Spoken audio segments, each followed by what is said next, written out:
300,000 views sa loob ng 28 days para ma-unlock at para ma-monetize sa content monetization tools. So eto guys, yung bagong pa-challenge ngayon ni Meta doon sa mga hindi pa na-monetize, tulad ng bagong gawa kong Facebook page na 3 months na siya mula nung nagawa ko noong Facebook page na ito. At meron na siyang 1.2 followers. At ngayon, natapos na ang isang araw, kaya 27 days na lang ang natitira. At syempre, naka 56,000 views na ako sa loob lang ng isang araw. So, sana makuha ko ito para ma-monetize na rin yung aking page. At sana hindi lang ito patibong ni Meta doon sa mga creator. Napakaganda ito guys dahil mas madali na lang siya. Madali lang makuha ang 300,000 views basta triplehin mo lang yung sipag mo.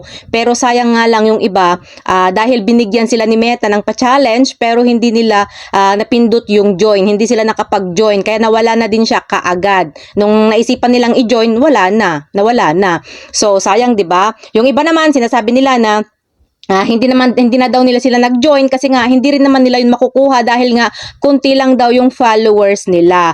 Hindi nyo ba alam guys yung salitang himala? Malay mo mag-viral yung post mo ngayon or yung post mo bukas, 'di ba? Sino may alam, 'di ba? Hindi natin alam. Malay natin, himala nga, 'di ba? Yung akin nga 1.2 followers lang pero naka 56,000 na ako. So, kayang-kaya nyo yan. Kung kaya ko, syempre, kaya nyo rin. Huwag nyo i-down yung mga sarili nyo, guys. Dapat naman, magtiwala kayo sa sarili nyo. Magtiwala kayo sa mga kakayahan nyo. At syempre, unang-una, magtiwala kayo sa Panginoon.